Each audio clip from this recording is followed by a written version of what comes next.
Alrighty. Good morning, everyone on Zoom and everyone here. We're going to do a little detour in the agenda. We're going to call the meeting to order, and then we're going to go into executive session for personnel reasons. And then by that time, because of a traffic jam that my understanding is out there, that should give everybody enough time to be in order. But we got the board here. So with that, there's a copy of the Open Meetings Act here on the back of the wall. The official notice is here, and with that, Sunday roll call. Okay, Wade. Here. Gray. Here. McNally. Here. Rogers. Here. Weiss. Here. Wilkin. Here. Espinoza. Here.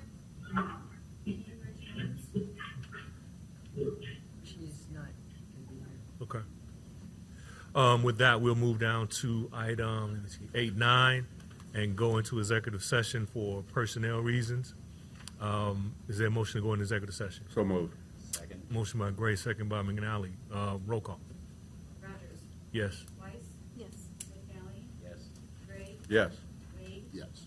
Wilkin. Yes. Espinoza. Yes. And again, we'll be going for personnel, so you all can stay here. We're going to walk over here real quick, and then we'll be right back. So by that time, we should be gathered. The room over here? Yeah, It's a private room. Let's do that. It's an office Okay. right there.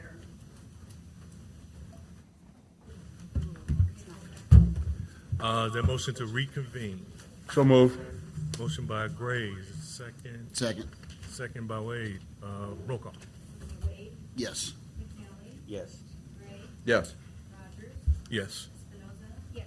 Wilkin. Yes. Weiss. Yes. We will go to item 2, which is approval of the minutes for the August meeting. Is there a motion to approve the minutes? Motion approved. Motion by Gray. Is there a second? Second. Second by Weiss. Roll call. Wilkin. Yes. Wade. Yes. Rogers. Yes. Weiss. Yes. McNally. Yes. Espinoza. Yes. Gray. Yes. Item 3 is public comment. Is there anybody here or on Zoom that would like to comment on an item not officially listed, Board of Health related, but not officially listed on the Board of Health agenda?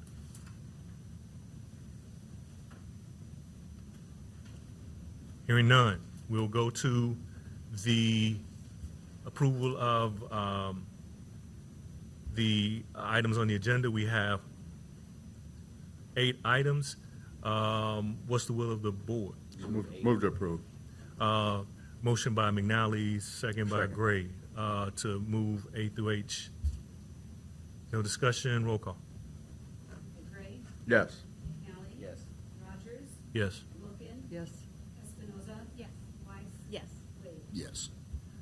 Item 5 is the Health Director's report and or issues for discussion. Dr. Hughes?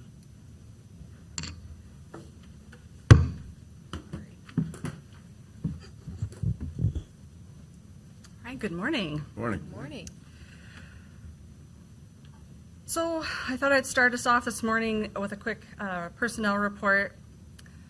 We went a whole month with no resignations. Very excited about that, although one came in on, I think, our day 30 of that. So we do have one that will be reported next month. I am very happy to report we have a number of new hires. We've started 2 new environmental health specialists just in the last couple of weeks. Tamara Rivera and Jeremy Anderson are joining us, and we're very happy to have them on the team. We are also welcoming Jen Lawrence, and she is the public health nurse that was hired to do the fetal and infant mortality review team. So that is a long-awaited and very glad addition. Kurt Morrow is joining us as one of our emergency response coordinators, so we welcome him to the team. And Carmelita Rogers is joining us as secretary in the sanitary engineering section, so we're very happy to have her as well. We've also had a couple of promotions and transfers. Lisa Steinbeck was promoted to the WIC Clinic Operations Coordinator. If you remember Marilyn, this is the position that she held before, so Lisa was promoted to that position. Chad Wetzel is currently serving as our interim supervisor for epidemiology, as Justin Frederick was promoted to the chief of that section. And then Rachel Gregory Sachs was promoted to full-time public health nurse in the clinic, so we're very glad to see them moving up as well. So we currently have a few positions still open. We are currently advertising for a health equity team epidemiologist. We're also currently still looking for a secretary for food safety and supervisor of, the supervisor of epidemiology would be the position that Chad Wetzel is serving as interim for, but we'll open up the permanent position. And then we are in the middle of interviews and making decisions on a few that we've done recently. So the supervisor for food safety and compliance, we will actually be reopening that position. The deputy director position, we did interviews, I think it was a week and a half ago, and happy to report that we have someone who will be coming back for a second interview. So that's looking promising. And then the senior epidemiologist position, interviews for that have been completed, and there's just deliberation currently happening for whether to offer that or to reopen it. So we have a few things still open, a few decisions pending, but we are approaching being fully staffed, which we're very, very excited for. Does anybody have any questions on personnel report? Great. I do have one person that I would like to honor this morning for 20 years. Oh, hold on. I have a pause. He left for a second. I'm going to do COVID first, and then I'll honor Richard. If that's okay with the board. He's very excited, so I don't want to miss him. All right. So let's go ahead then and do a quick COVID report. I have the blue circle of death, so this might take me a second.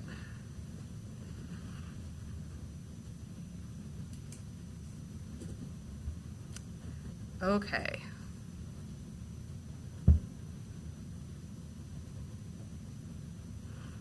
So this is our current dashboard for COVID in Douglas County. As you can see, our community level is currently low, so I'm very happy that we have dropped to that, and our numbers have decreased about 27% since last week, so we're continuing to trend downward right now, which is a wonderful sign. Since school is pretty much back in session now, it wouldn't be surprising to see a little bit of a bump in coming weeks, so we'll keep our eye on that. We are currently offering the new bivalent vaccine, so that is the new booster that has come out, and it basically includes both new and old variants, so hopefully will provide some better protection against infection. So it does include the Omicron variants that we've been seeing, so we are offering that, and hopefully as we get people vaccinated with that, we will be able to hold our rates pretty low here in the community. In terms of hospitalizations for COVID, we do continue to see some hospitalizations. That has not come down really significantly just yet. We're continuing to watch that. Currently, capacity is still pretty decent within the hospital systems, so that's very good news. And then if you look at that yellow line over to the left chart there on the screen, that's, as you recall, the ventilator usage. So as you can see, that has remained very flat through this most recent curve, which is a good sign. That tells us that the level or the number of people who are having very severe illness has not gone up with this current wave. So that's great news, and hopefully we'll continue to see that stay very low. Dr. Hughes? Yes. Is there any way to get a difference number with those being treated with COVID and those treating for COVID? Because there's like broken arm and you happen to have COVID. Yep, that's a really good point. So the point is, you know, you have people who come in for something completely different. They get screened and it turns out they have COVID along with whatever else they're in the hospital for. So we don't have a great way of breaking that down right now, but anecdotally, what I've heard when meeting with the health systems or with the Healthcare Coalition is that that is the case in a lot of cases currently. So you'll have people come in maybe with, I mean, pick your diagnosis, and as part of the assessment, they're doing COVID testing, and then they've come up positive on that. Certainly, we still have people who have more severe illness and they're in the hospital for that, for COVID specifically. But I am hearing that that is happening more than it did in previous waves. So I'm sorry I don't have solid numbers to give you. And part of that is just the way that the data is reported out from the hospital systems. We don't necessarily get that distinction. But that is something that we continue to talk about, at least in those meeting groups. You bet. All right, take a quick peek at vaccination. So I told you that we are continuing to give vaccinations. And so currently 67.6% of Douglas County residents are fully vaccinated.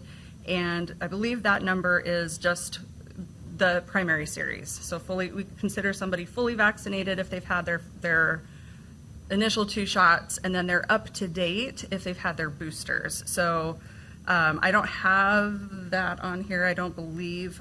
There's a little bit of trouble getting exact data off of the system that we use where we track that.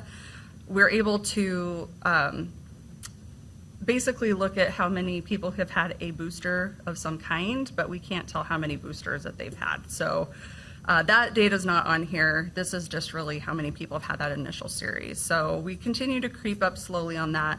And we will continue to offer this and the boosters for the foreseeable future. Dr. Yeah. What's the term you used? You said update the primary series, and then they're updating on vaccination. So what's the definition of somebody that's fully vaccinated? Fully vaccinated would be if they've had a full primary series. So that would be 2 of the Moderna, the initial Moderna, 2 of the Pfizer, or 1 of the J&J. We're not offering J&J anymore in the United States, so now we're just giving the Pfizer or the Moderna, but it would be those initial 2. Yeah. All right. Does anybody have any questions about COVID? I'm keeping it brief because right now, happily, our rates are going down, and hopefully we'll continue to see that. Question on the new booster, what's your age range for that? It's over 12. Yep, so the new booster, for those who didn't hear the question, is for those who are over 12 years of age. You bet. And that is being offered not only by Douglas County Health Department, but by several providers out in the community as well. So it's somewhat limited right now in terms of the number of vaccinations that we're getting, or the amount of vaccine we're actually getting for the community. That'll increase, but for now, we've made sure that people in the community have that as well, so we're not the only people who are giving that.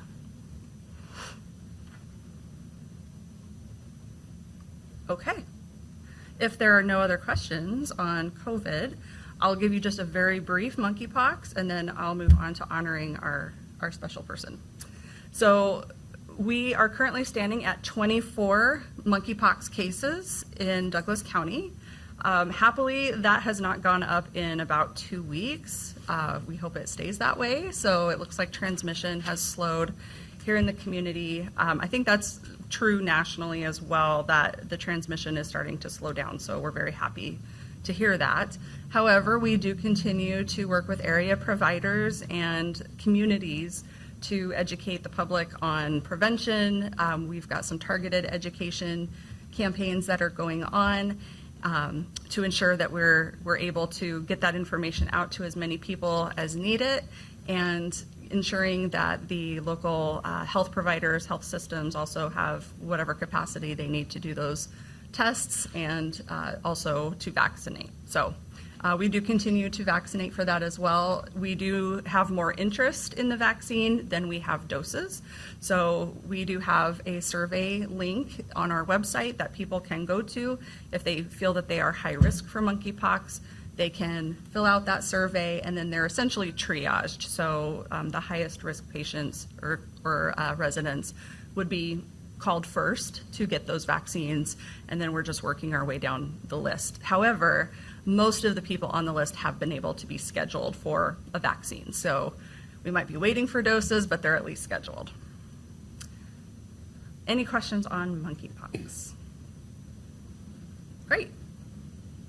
All right. without further ado, then, I will call Mr. Richard Schultz up.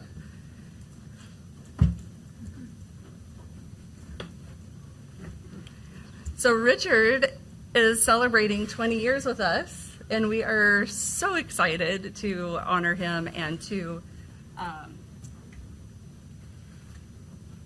just to have him on our team and to be able to benefit from his considerable knowledge, experience, and talent. So Richard is our supervisor of vital statistics. I don't know how many people know that we have a vital statistics office, but they process birth records, death records, all kinds of things through that office and serve the public so that they're able to get all of the documents that they need. They also do a lot of statistics for us. So if you have questions on population statistics, who's where, who's got what, who's dying of what, it's his office that's able to get us that information. And Richard is a brilliant mathematician, and so he's great at making sure that we are really accurate and on the spot with that. And he leads his team with constant positivity, and I so appreciate that. So Richard, congratulations on 20 years. Thank you, Dr. Yates.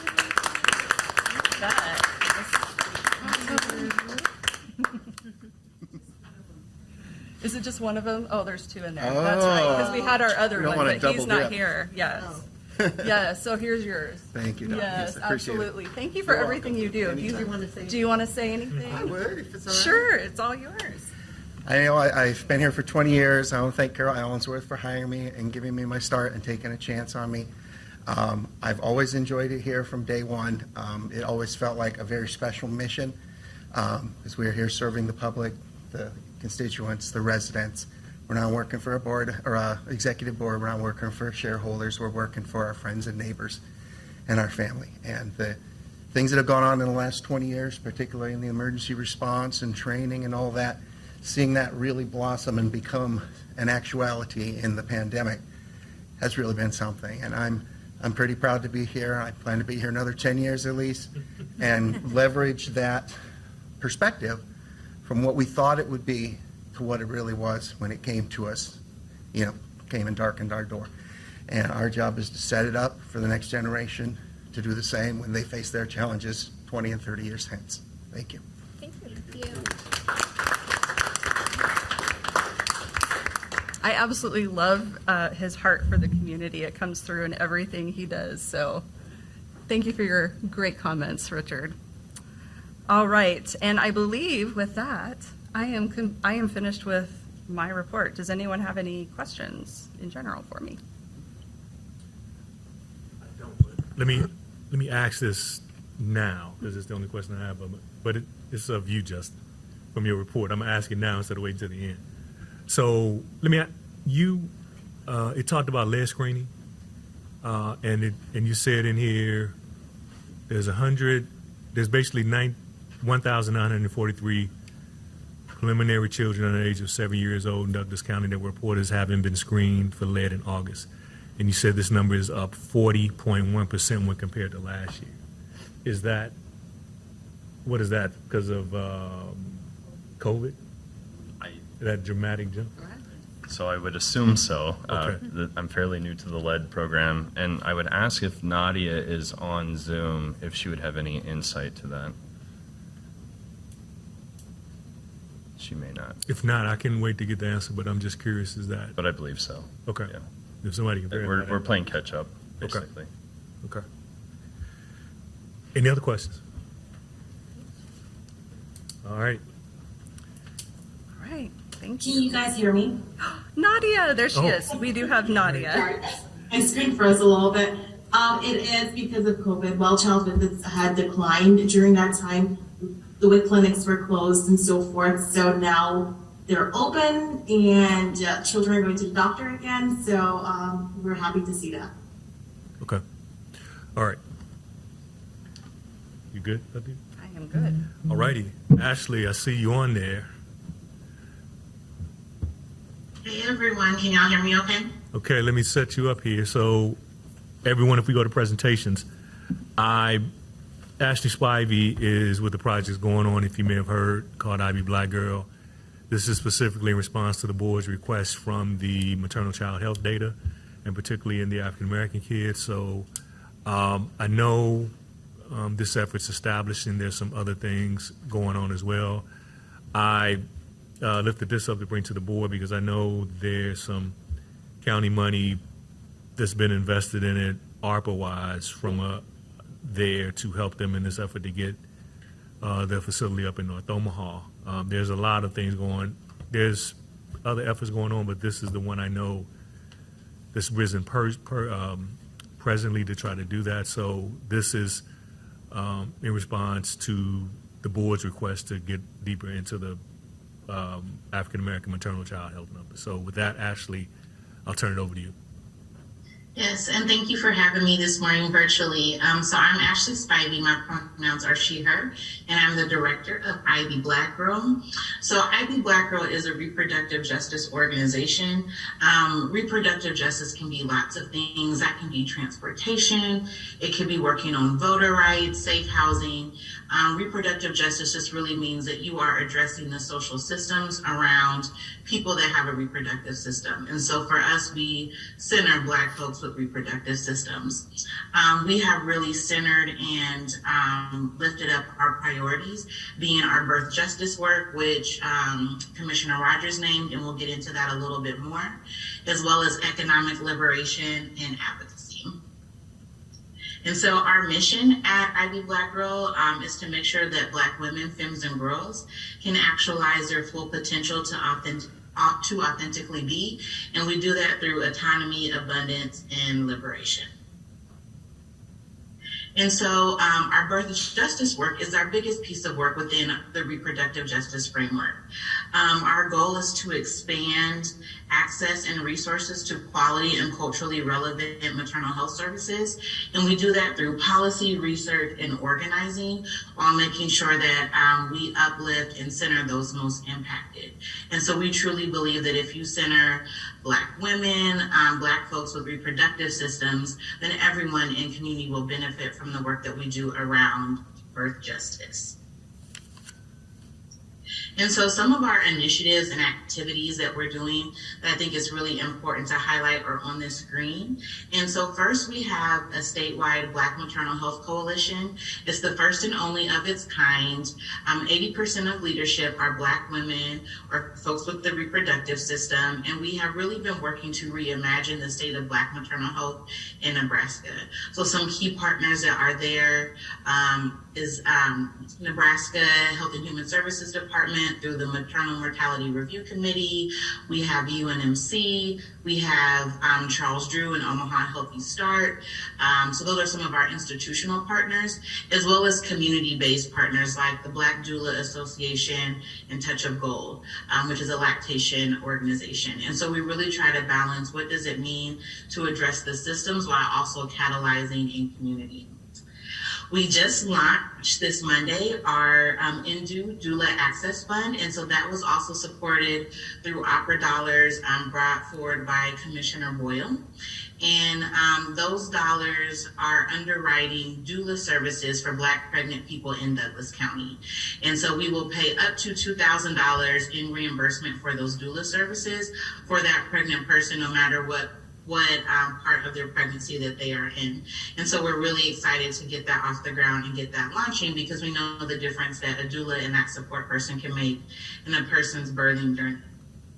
In tandem with that, there are not a lot of Black folks in the doula profession. And so we are building out a pipeline program where we will create a standard of learning and training for Black folks that want to become doulas. It is a workforce initiative, as well as an opportunity to best serve Black pregnant people. Right now, there are probably about 20 max in the state of Black doulas. Probably 13 of those live in Douglas County. And so if you imagine the number of pregnant people that need a doula that looks like them and has shared experience, there is not a bench. And so part of our work is also building out that pipeline program and in participating in some pilots that are happening around that with the Perinatal Collaborative, as well as some Medicaid payers. Next, we have our Black Maternal Health Month and Birth Justice Summit. So every October for the last 2 years, we have named October to be Black Maternal Health Month here in Nebraska. And so you all have done a proclamation, which we appreciate, and I believe we'll do one again this year, as well as the state. And we really do a deep dive to bring attention to what does maternal health look like for Black folks with the capacity for pregnancy. And so through the month, we have different activities. We are doing a screening on the business of birth control. During that time, we have a 2-day virtual summit where we have lots of different educational components, as well as doing like a birth worker meetup. So medical practitioners can meet with community-based practitioners to be able to best serve Black pregnant people. So we'll do a ton of different things this month, so please be on the lookout for that. We do a lot of community baby showers and helping folks get tied to resources. And then the biggest thing that we have going on, which Commissioner Rogers named, was our Birthing Resource Center. So we are working in a space, we'll be working in a space off of 24th in Miami, so a block north of 24th and Lake, to really create a community-based resource center for folks that are pregnant or have the capacity for pregnancy. And so our IB Black Girl offices will be there, some of our other work and coalitions, but the majority of the space will be used to really tie, again, Black pregnant people, folks with the capacity for pregnancy, to resources. And so we will have our doulas in there seeing their clients. We've been talking to Omaha Healthy Start and Charles Drew about having mental health services that they provide there. And I think the difference and what we're really excited about is that it's a center for us, by us, that doesn't feel institutionalized, it doesn't feel sterile, but really is centered around us culturally and the experiences that we want to have around our birth journey. And so we have just started that process. The total cost of our renovation, we are leasing, is about $1 million. We've secured $133,000 through ARPA funding for that renovation, and are currently working with other institutional donors to secure the rest of that money so we don't have to have any debt financing. So more to come on that, and we're really excited. And then lastly, I wanted to touch on just some of our legislative initiatives, because advocacy is an important lever throughout all of our work. And so we will be working on a doula reimbursement at the state level for both private and public pay. And so that is about 2 years out, as we're doing some pilots and some other socializing with the state and key partners around what is the right wage for reimbursement and level for doulas, and then what does that actual scope look like for someone providing doula care. We will be bringing back at the state level postpartum coverage expansion, so going from 60 days to a year for Medicaid coverage. We will be working with Senator Wishart's office on that, and you'll see that in this next legislative session. And then we're working with a couple senators around doula support for pregnant people that are navigating incarceration. So there's been some movement around removing restraints and some other pieces to help with that birthing process, but right now no one can be in the room with that pregnant person as they are giving birth. And so for us, we know the difference a doula can make in that care throughout their pregnancy, as well as in the delivery room. And so we are going to start to socialize and hopefully put forward some legislation around folks that are incarcerated being able to utilize doulas in their birth journey. Ashley, can I have a question real quick? Just so that we can advocate for you as well, can you, the use of the term doula, can you give a little bit of definition to what that is, how it's different than a midwife versus other sources of care or types of care that a birthing adult may experience? Yeah, absolutely. So let me we have a definition around doulas and then doula care that we are using because that scope is super important. And so for doulas, we are saying they are trained professionals who provide non-clinical, emotional, physical, and informal support for people before, during, and after labor and birth. And so when you look at the scope of doulas, there are lots of different types of doulas. There are full spectrum doulas that are with people throughout their pregnancy. There are folks that are just there for postpartum. There are abortion doulas. Like there are a ton. So we really focus on prenatal and labor and delivery doulas. Full spectrum and then postpartum doulas are the types of doulas that we uplift. In general, when we talk about doula care, our definition is doula care provides physical, mental, and spiritual support to a pregnant person. This can include, but is not limited to, attending prenatal visits, supporting a pregnant person during delivery, helping connect them to resources. And so really their role is to ensure that a pregnant person understands and has power and choice in their birthing journey. Most doulas will have some sort of training or certification. It is not standardized. It is not a licensure at the state. It really is culturally relevant to specifically communities of color, and then has evolved to what we see now. And so for us, when we think about doulas, we want to make sure that we honor that culturally relevant piece and make sure that folks have that support and power and choice. But we also know that this is work. And so people can be paid and have a doula business, which again adds to the local economy and making sure that specifically Black folks in that profession are able to take care of their families. And so we've been approaching our doula work in both spaces. Thank you very much. You're welcome. Any other questions before I talk quickly about partnerships? And so some of our key partnerships that we have in this work are Nebraska Medicine, Charles Drew and Omaha Healthy Start, the Nebraska Black Doula Association, CHI, Nebraska HHS, and then the Nebraska Perinatal Collaborative. And so again, we really try to make sure that as we do our work, that we have our institutional partners that we know have been in the space that we can work to think about how can they best serve Black pregnant people and folks with the capacity for pregnancy, as well as really catalyzing in community what we know needs to happen. So are there any questions or anything else I can answer about the Birthing Resource Center or our work in general?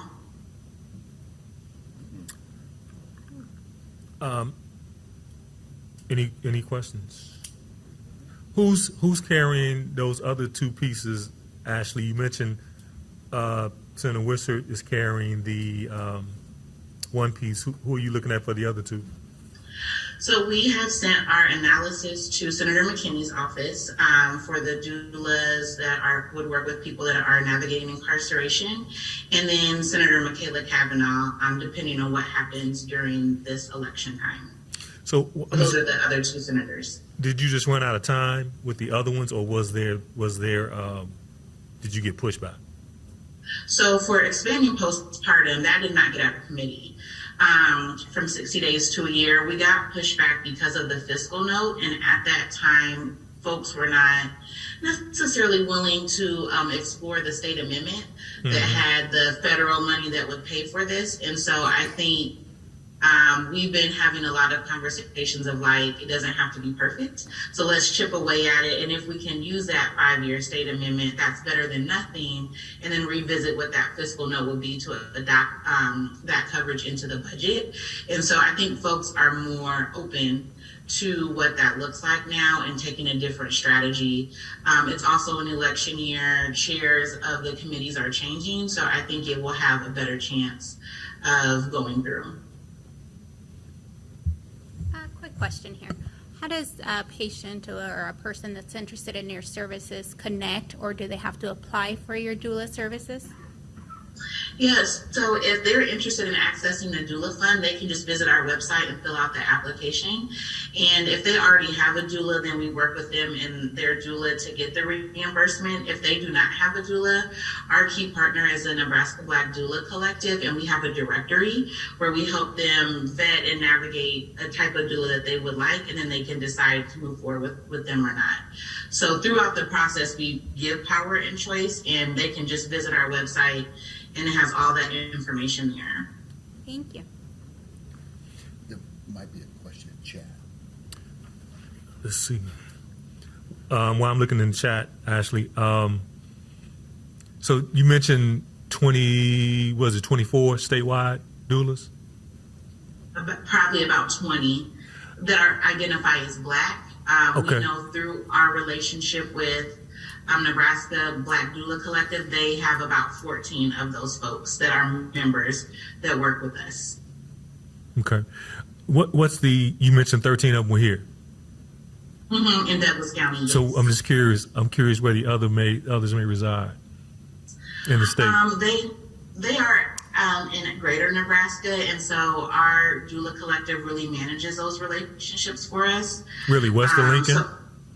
Yeah, I would say probably 2 in Lincoln, and then maybe 1 or 2 west of Lincoln.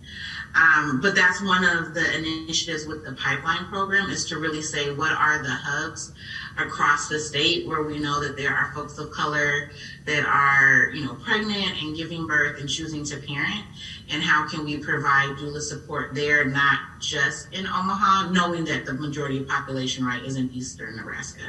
So we're really trying to look at that doula pipeline program to serve that capacity as well. You got a question on the chat from Dr. Figgs. He asks, what is the relationship of the doula and the parents of the pregnant women? So I think it depends. Normally a pregnant person a doula supports that pregnant person primarily, and then thinks about how they engage with the family. So that could be that partner, that could be other children, but really that doula works with the pregnant person to decide what that looks like. And so if that pregnant person maybe is a minor, and there are some specific relationships that have to be had with the parent, that's kind of an anomaly where they would work that out. But in general, the doula's primary focus is that pregnant person and what they want on their birthing journey, and then preparing all of their care team, including family members around them, to be able to honor that and support that pregnant person in that journey. Okay. I don't see any more questions here, but let us know, I guess, what we can do to help you with the legislative piece, how it develops as we see what things pan out. Yeah, absolutely. Again, this is an election year, so I think after November, we'll have a better idea of who is in what seat and what they are interested in, and how that will shape out. Committees will not shape out until early 2023, but I will definitely keep you updated on some advocacy pieces, because we definitely need the support in order to try to move it through this session. Okay. And ironically, as we talk about this, what's your own countdown date now? I have 25 days till I deliver, so I am counting down. All right. Well, I'm glad you could. Wait a minute, hold up. You got one more out here. Okay. They got a question from Ben Salazar. He's asked whether there is a relationship with the Latino community.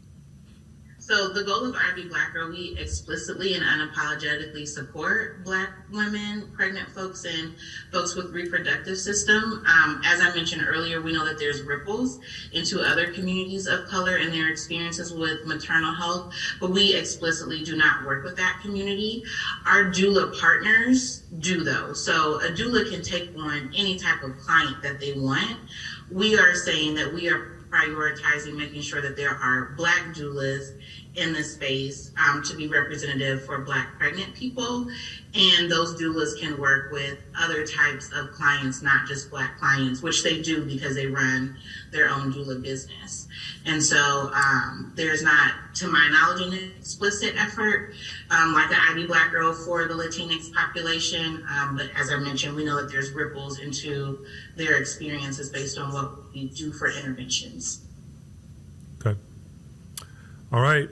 Good luck on your own effort. Appreciate it. Thank you. I appreciate everyone's time, and please let me know if you have any other questions. Okay. See you. Alrighty. Bye-bye. With that, we'll go to item B of the next presentation, and this one, at least personally, I look forward to. It's the I'm gonna ask Todd to come up from OPBD. I asked this to be put on just in respects to social determinants of health piece. Many of you, you may have driven through North Omaha at some points. At night, it'll be dark periods. My wife is notorious for this, with asking me about this, but I had a very enlightening discussion with Todd and the staff at OPPD about this, and I thought it was relevant for the Board of Health to know, particularly in respects to infrastructure, walking, safety, other elements of how this plays out for the social determinants of health. So really talks a little bit about the OPPD's policy with streetlights and how they go about managing those and things of that sort. So with that, I'll turn it over to Todd. Thank you. Todd McLaughlin from Omaha Public Power District. Thank you for the introduction, Commissioner Rogers. As he mentioned, I'm here to talk about streetlights and particularly within the city of Omaha. So, and some of the experiences we've had in recent years. There you go. So what we're looking at here is here's a history over the last 5 years or so of what we've seen in terms of duration of outages. And so we have in the blue, you're seeing what we've had that is under 30 days. And then in the red, of course, you're seeing what is our outages that have extended beyond 30 days. There's definitely some contributors to this. The construction that is this past couple of years has really driven that up. The expansion of fiber optics, things like that, are causing some cable cuts. Construction projects where we have areas that are down, and then of course there's also some sharing of resources where we'll do a combined effort with ourselves and another entity who owns the lights themselves. And so there's some collaboration there, and some of those end up being a little bit longer. What you're also seeing here is the shrinking of that blue area. So about 5 years ago, what we had done is undertaken an LED conversion. And so what we've seen is that our shorter duration outages have really shrunk, but the timing of that was very fortunate because with the economy doing as well as it has been, and all the construction and development that's been happening, we've seen some of our more complicated outages start rising. So it was fortunate that this happened when it did, but it is unfortunate that some of these are starting to extend a little bit longer. So here's a snapshot of what, and we break. So let me back up a little bit. We break up our streetlight efforts into quadrants, and so what we've done is we've taken we cut the city at 72nd and then also at Dodge Street. We broke it into 4 quadrants. What that allows us to do is I can work in this quadrant and this quadrant, while at the same time I'm preparing material and routes for the other 2 quadrants. And so we intentionally shift from side to side, so these numbers are very dynamic. When we'd spoken about this a couple weeks ago, September 2nd, we'd pulled some numbers, and so I wanted to give a little bit of an idea of how quickly these numbers shift, because while we have around 500 lights out right now, we also work on about 300 of them. So there's not even 2 weeks worth of, we'll touch 300 of them a week, so there's not even 2 weeks worth of work out there. So these numbers are pretty dynamic. As you can see, a couple of weeks ago, there's 222 lights out in Northeast Omaha. In Southwest Omaha had 207. Those were a couple of our higher areas. Now, 2 weeks later, those same numbers have dropped to 46 and 75. So so these numbers shift quite a bit, but we do this intentionally to allow us to, like I mentioned, to prepare for the following week's work, but then also to ensure that we're balancing where these outages are. If we have an area that starts climbing more quickly, we'll stay in that area for a couple of weeks and let the other numbers come up a little bit. So we do keep it very, very balanced. What you're seeing here is a map of where all of our outages are right now. And this is about a week old at this point, so the numbers do change a little bit and the locations will, but pretty well dispersed. You'll see there is quite a few of them kind of clustered around downtown Omaha. Obviously, there's an awful lot of work happening down there right now, which is impacting a lot of those. Also, some of the longer duration outages, because when they are out for construction, there's not a lot we can do. So, and this would be a hotel going in, or the city building a road project, MUD replacing a water line, those types of efforts. They're a little bit longer duration, and that's so that contributes to our 30 days. As you look in Northeast Omaha, again, not a whole lot. We have, I believe we said 46 on the other slide, outages in that area. Again, pretty well dispersed.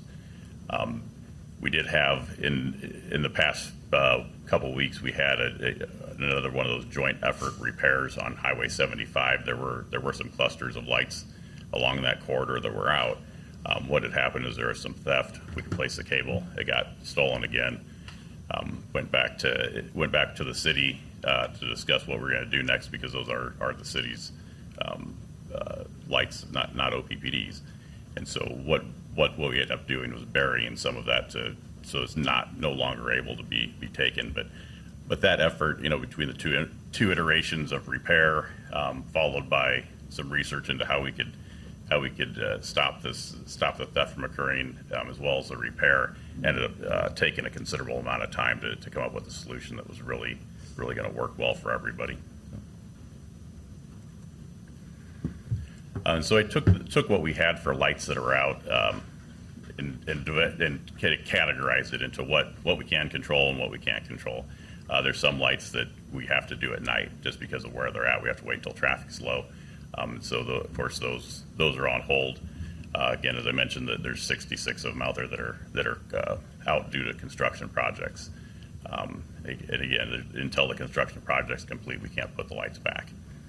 We're starting to see an uptick in material issues, especially in some more decorative type fixtures. So anything that's a cobra head, something that you normally see on the interstate, that style, those are pretty readily available. But as you start getting into something like the acorns or the concourses or hockey puck looking fixtures that we have downtown, our supply chains aren't always the most reliable right now. So we'll order a batch of lights and we'll get some percentage of that, but it's supply chain issues are really starting to affect some of our more decorative fixtures. One of the other areas, and as you see, there's still 34 lights out that are City of Omaha repairs, and so that's similar to what we'd seen on Highway 75 north of downtown, where we're working with the city to make these repairs. But again, we have to allow them time to have their construction crews and hire a contractor and make those repairs before we can get those back on. So it's a little bit of collaborative work and a little bit of back and forth with us in the city. But I will mention that what we're down to now is we only have less than 0.5% lights out throughout our service territory. So of these 108,000 lights that we have right now, as you can see, there's 467 that are out. And if you take out the material issues and the areas that we're waiting for construction and other items, we're actually down to 367. Now, I'm not naive enough to think that that's all the lights that are out, but that's all the lights that we know that are out. And so one of the issues that we run into a lot is that we'll get lights that are reported either the wrong light gets reported or it doesn't get reported at all, and which is difficult because a lot of the citizens believe that we know which ones are and aren't out. We're not to that point yet. That's something that we hope to achieve once a smart city is available. The fixtures that we have out there are actually capable of doing that. We'd have to make replace one piece on the exterior of the light to make that happen. What's really stopping that effort is the lack of a communication system, and so to get that information back to a central hub is really the expensive portion of that. And so we have been in conversations with the City of Omaha for quite a few years now around Smart City, because with the Smart City, it opens up the availability of a lot more of this type of technology. And so once those hubs are installed and the communication paths are in, there are a lot of the Smart City features that we'd be able to take advantage of, and then we would be able to report these without a customer's involvement. At this time, as you see, the three options that we do have, of course, you'd always call by phone at 1-800-554-OPPD. You can go to our website and enter them. However, our most efficient and our preference as far as how to enter the lights that when they're out is through our OPPD Connect app. And the reason that is that it brings up a map. It'll show a pin of where you're standing at. So you can stand next to that pole and you know that that's the one that you're reporting out. You can report that light out. When you call lights in, we don't always get the best directions. We work with the customer, but not everyone knows which corner is northwest. I mean, it's just my kids are terrible at that, so I totally can appreciate the difficulty there. And so whether you call, whether you enter it online, they're good options, but really our OPP Connect is our best option for that, just because it gives us an accurate location. And I have had some of these where I've gone out to make repairs, and we'll repair the same light 2 or 3 times, and our street lighters will come back and say there's something wrong with this thing's not out, it's working fine, and then finally call the customer back. Of course, by then they're they're pretty unhappy with me because the light's been out for a few weeks, and we work through it, and sometimes it's just a field visit on my part to find out where that is, but generally it's communication issues that are what's driving these longer duration outages. So, okay. And with that, I'll open it up to questions if anybody has any. And Like I said, my interest in putting this on is one or two pieces. One, to kind of have the opportunity, because there's this perception of an equity question. Some people think that it's darker in some parts than the other, but the other piece too is that it is a social determinant question with lights, their role in safety, infrastructure-wise. I guess the real question, Todd, is explain, I guess how you all explain to me, who's responsible for what lights and how you all have the agreement on who's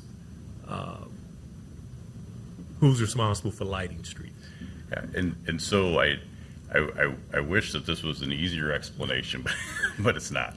A lot of different entities are involved in this, and there's scenarios that are vastly different from one another. So when it really comes down to it, the city of Omaha, they collect taxes, they pay us, and we will install and maintain lights. Now, OPPD owns some of those lights and maintains them. The city owns some of those lights and OPPD maintains them. The city owns some of those lights and the city will maintain some of them. So it really gets very convoluted once you start looking at different areas. But the easiest I guess the easiest way to describe it would be, or that it happened, is the highway system. So the Department of Transportation installed all their own equipment, and then what they had done is, as those became a part of a city through annexations, then the responsibility for those lights would go to the city of Omaha, or Papillion, or whichever city you're in. So OPP has no ownership in that, and with the Department of Transportation, we do no maintenance on them. So there's that group of lights that we don't own and we don't maintain. Once you get inside the city limits, then those become responsible to the city of Omaha. The city of Omaha has a contract with OPPD to where we do the maintenance on those lights. So those aren't owned by us, but they're maintained by us.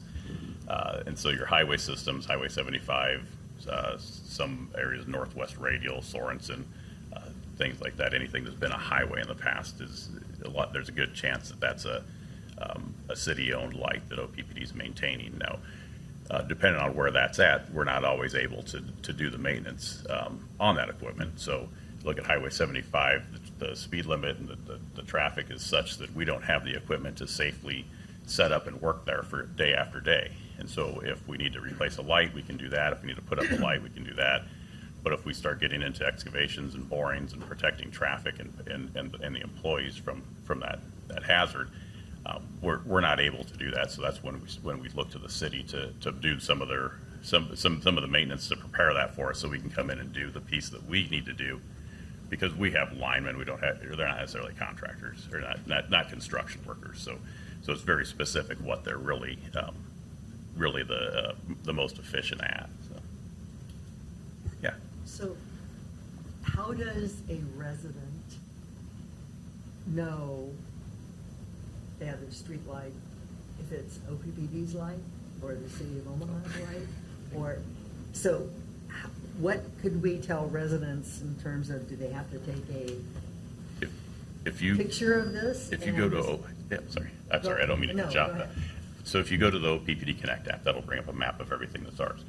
We intentionally left all of the lights, whether we maintain them, own them, any of that, we left all those in. And what was happening is we started to remove some of those, and what we were seeing was that people were reporting lights that were immediately adjacent to that area. And so we'd go out, and it was that same issue where I'd go out, and there's nothing wrong with this. So what we did is we put all those lights back in so they can report them through us, and we'll get that information to the agency that it needs to go to, but it may not necessarily be OPPD that's doing the work. So a resident would need to have the right kind of electronic device, cell phone, et cetera, literally then go out in front of a street light that is out, and then connect to that app, and then that information will be sent to OPPD? It'll come to OPPD, and then if it's not our responsibility, we'll get it to the agency that should be doing it.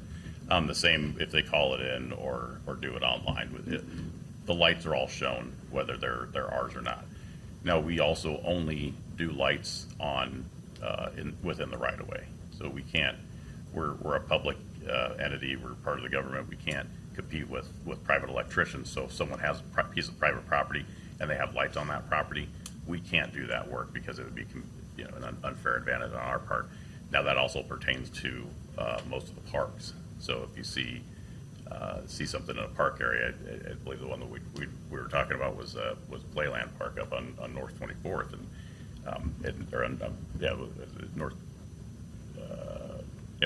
was up on North 24th, and it's the exact same light because the lights that were on some of OPPD's poles out on the road, they were bought by the city and owned by them.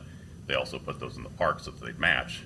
Well, we don't even have a key to work on the cabinet that runs those, so those are completely the city of Omaha's. So there are some areas that we just simply can't work in. For instance, like the string of pearls. String of Pearls would be another one that's the city of Omaha owns. We maintain. A lot of specialty, so like the specialty, other than the standard ones that are up and out like hockey sticks, any specialty stuff is likely not theirs. It's a private. Yeah, so downtown you can see the vast majority of what our decorative lights that we offer are. So there's some of the twin fixtures. There's the lights around Midtown Crossing. There is some concourses that are downtown that look somewhat like hockey puck. We're starting to replace those with LED panels, so they're a rectangle instead of a circle. I think I mentioned the acorns. There are some globes. We don't own the Dundee lights, so we'll do maintenance on them, but those are in the city of Omaha's. So Dundee lights we don't own. String of Pearls is a good example. I think a lot of people are pretty familiar with those. There are some throughout town though that we weren't a part of. So, you go ahead. No, you first. If your average for, you said like for a replacement of light is in a normal situation, a week to 2 weeks, depending on that, do you know statistically how like the other entities, like the city, are they roughly that same kind of average, or do you not have any data on that? We don't have data to that level. I mean, we keep track of which ones are out, but we don't categorize them as to who's who. So we don't look at who the owners. We just have an overall count. I would say that they're pretty aggressive about addressing the issues that come up. Unfortunately, when we give something to the city to repair, it's generally a lot more complicated than what it seems on the surface, and so it is a little bit longer duration.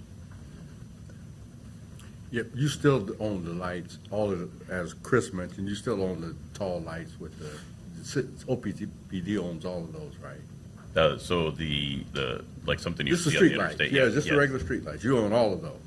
No, actually, you don't own all of those. The city owns some of them? The state owns some of them, and the city maintains them. They've The contracted state owns some. This is the Department of Okay. Transportation. So most of theirs is on the interstate, but you also have areas like Sorensen that was once a state highway.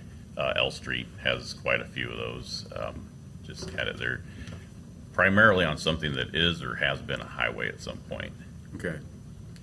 The only reason I asked that question is because I know at one point in time, as a city, we tried to buy those lights.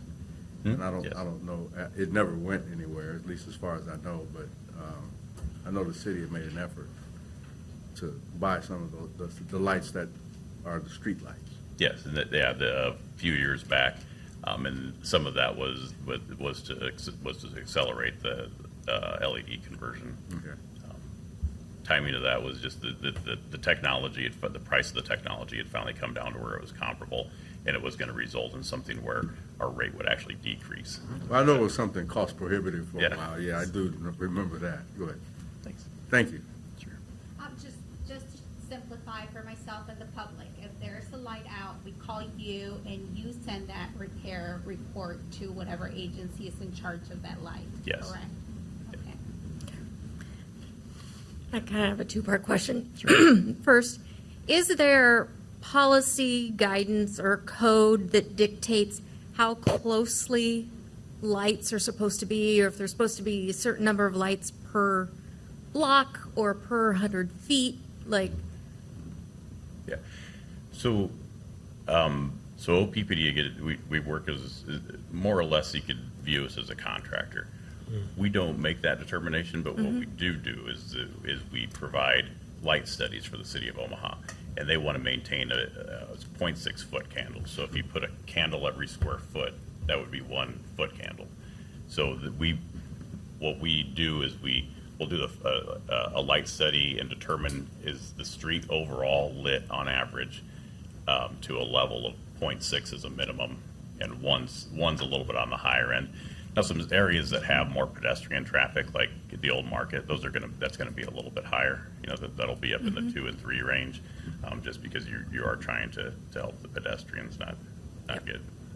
so if you're in a particular neighborhood that has the lower end, or if there's a block that's missing a light, it's not that it's out, but it's missing a light, or there goes a long stretch where there's fewer lights, what's the process for community to ask to have new light poles put in, not just making sure the existing ones work?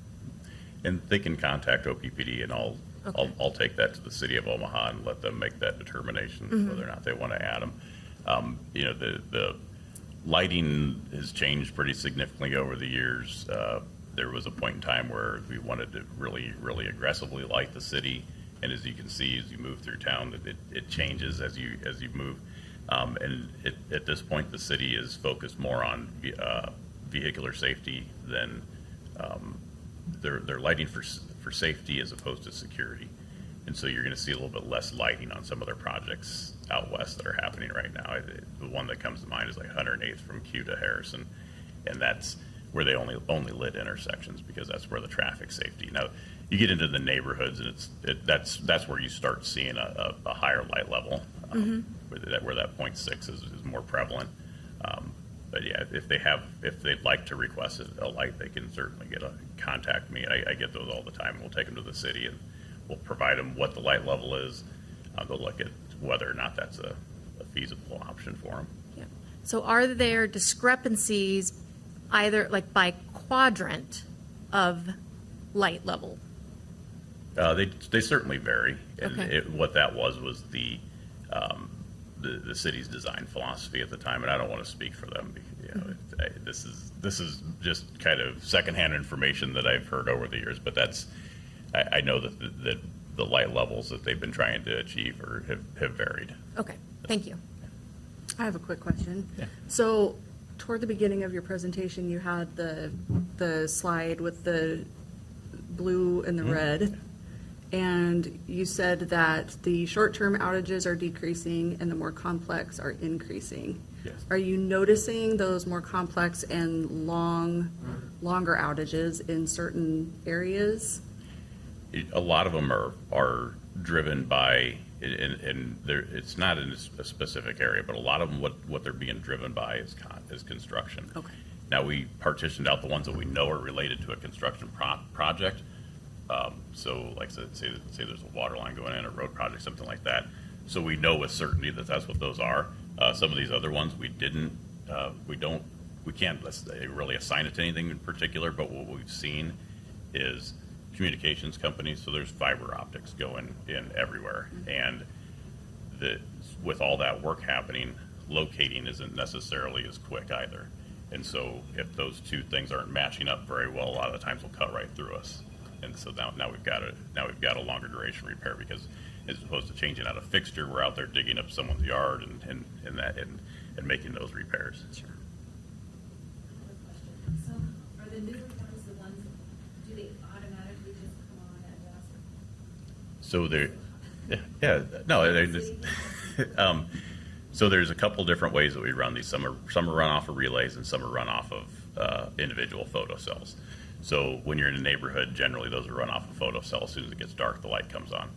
Now, if you look at somewhere like when you came in today, and it's actually kind of tickled that it happened when it did, but when you're coming in today, there was a lot of lights downtown that were off. And so what that is we have a single relay with a photo cell on it, so they would all come on at once, turn off at once. What that lets us do is we'll take that cap off and put a shorting cap in there, and then there was a crew driving around, and that crew can just drive down the street because they know the boundaries of what that relay serves.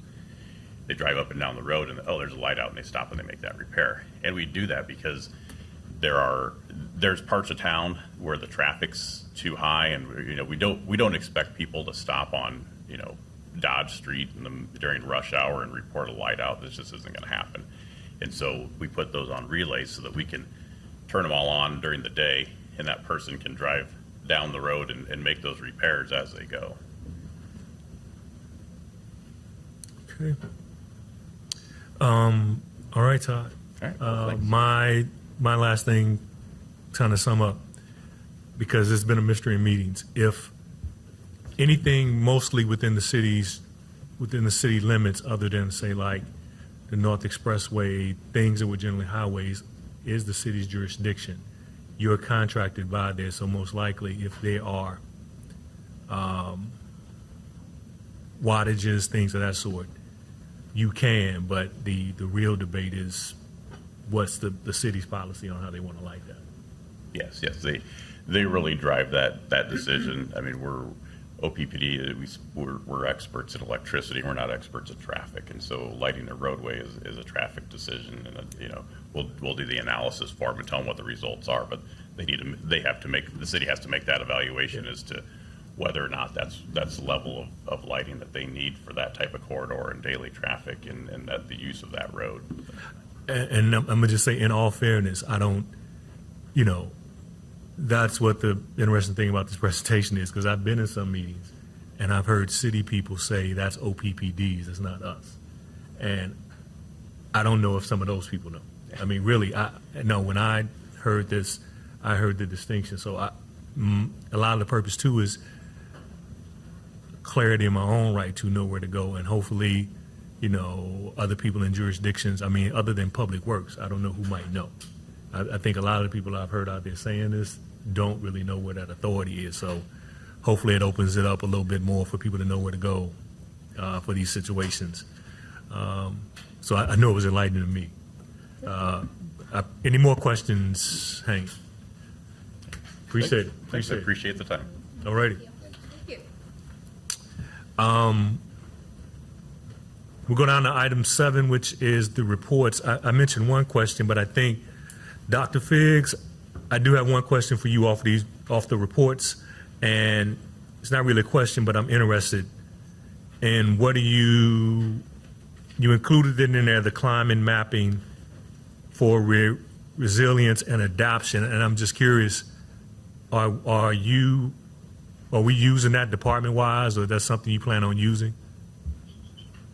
Let's just say it this way, it's a resource that's out there now, it's new to me, I haven't had an opportunity to really assess its value, either to me in divisions or for the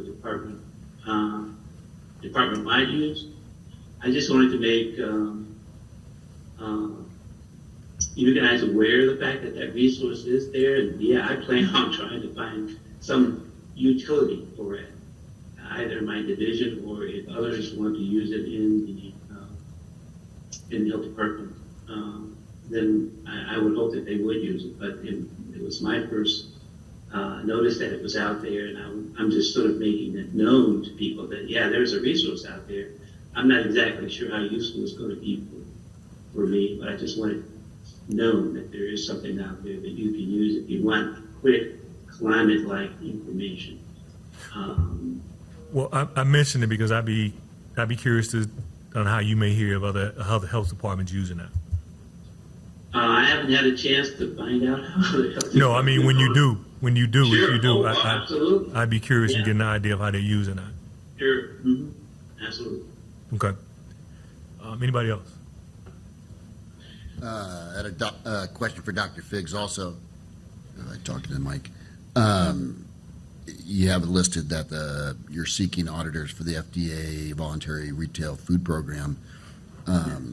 How would one volunteer to be an auditor? Do you have a certain number that you're looking for?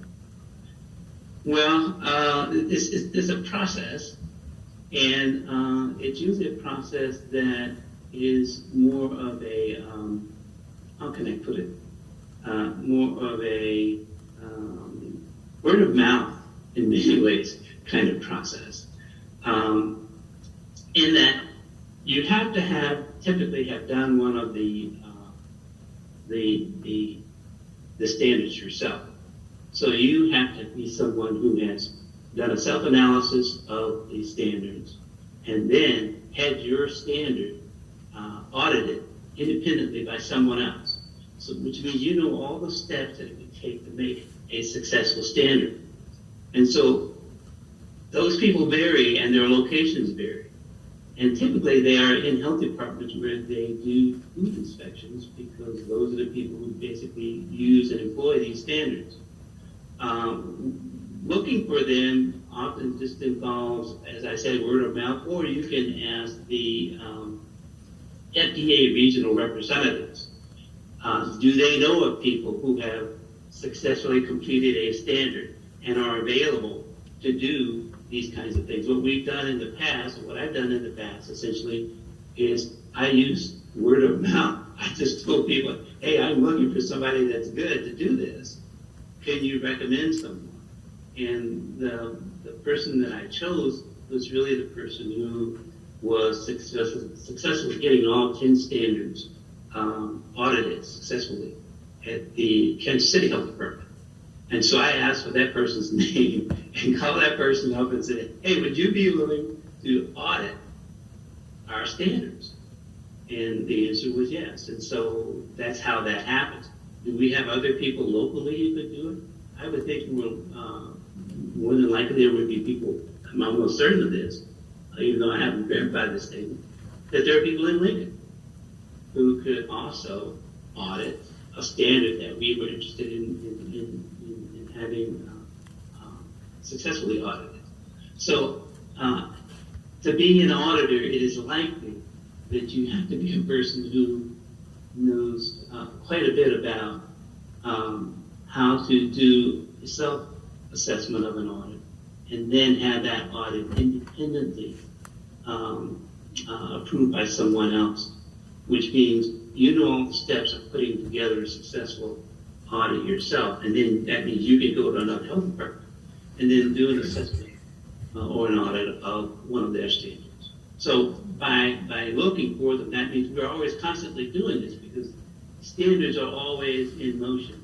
They're like a moving target. Once you get one audited, it doesn't necessarily mean you can stop your self-improvement process, because in another 4 or 5 years, you're going to have to start this all over again. So you're always really looking for somebody who can give you ideas on how to improve the standards that you're working through. Right now, we are working through 7 of the 9 standards. We are not working standard 2 directly or standard 8, but all the others we have at least gone through one series of processes. And so this is sort of a continuous quality improvement kind of piece, if you want, and how you recognize somebody who can serve as an auditor for you, or just someone who can help you through a particular problem if you're trying to meet all of the requirements for the standard. It's just a matter of really talking to people and finding out someone who has already done this, and they can kind of give you some advice on how to complete the standard. All right, thanks. Sure. Okay. See no further questions, then just as a note to the board, if you got anything you want to feedback from a couple of weeks from our discussion, and and I will have that answer for you all next time we get together about what we discussed. With that, is there a motion to adjourn? Motion adjourned. Motion by Gray, second by Weiss. Roll call. Wade, Yes. Gray, Yes. Rogers, Yes. Espinoza, Yes. Logan, Yes. Weiss. Yes. Thank you all. See you next month.